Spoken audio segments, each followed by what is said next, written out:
আমার ছেলেরা আমি ধার পাইনি। একবার উদ্ধার কাম যখন শেষ তখন আমার ছেলেরা পাইছে কত টাকা মরবে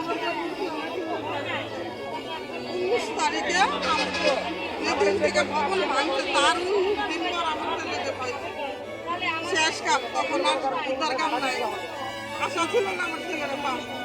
কত জায়গায় ঘুরছি, সঙ্গে ঘুরছি, ঢাকা মেডিকেলে ঘুরছি, কোনো জায়গায় পাইনি। লাস্টে পাওয়া গেছে কদর সুন্দর মাঠে। কদর সুন্দর মাঠের থেকে পাইছি টাকা দিন আমাদের 1,20,000 টাকা দিতে লাস্ট নিয়ে আসছি নদীপুরে মাঠে দিচ্ছি। পরে আবার ডাইকেলে 1,00,000 টাকা আমাকে দিচ্ছে। তিনতলায় এমনি অঘটনে আমার ছেলে চাকরি করতো, আমার বড় ছেলের বউ চাকরি করতো। এই ছোট আমার তিনটা ছেলের থেকে আমার এই ছোট ছেলে আমার কাজ করে খাওয়াইছে। আমার ছেলে হলে মারা গেছে, আমার এখন অনেক কষ্ট। আমার সপ্তাহে 700 টাকার ওষুধ দেয়। ক্ষতিপূরণ বিকাশ পাইছে 95,000 আর শেখ হাসিনা দিচ্ছে 1,20,000। 95,000 পাইছে। সরকার 1,00,000 দিচ্ছে আর 20,000 টাকা দিতে লাগবে লাশের সাথে। আচ্ছা, আর ওই যে আপনার যে এই ছেলেরা যেখানে কাজ করতো ওই বাড়ির পক্ষ থেকে কিছু দিচ্ছে? কিছু দিছে, দিছে 6,00,000 টাকা।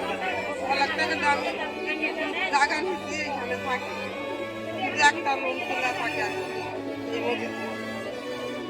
আপনার কি মনে হয় এটা ক্ষতিপূরণ হয় নাই? আপনার এটা ক্ষতিপূরণ কি করে নেই, এখন তো টাকা নাই, এখন তো অনেক কষ্ট হইতেছে আমার। আমার যে ছেলে আমার খাওয়াইতো ওই ছেলে চলে গেল। ওই ভারত থেকে আর কি একটু পাচ্ছি, অনেক মাসে মাসে গাছ কেনা করে আপনি এখন কি চান? আপনার দাবি কি? কি চাই, এটা ক্ষতিপূরণ হয় নাই তো। আমি চাই এগো আর ফাঁসিও।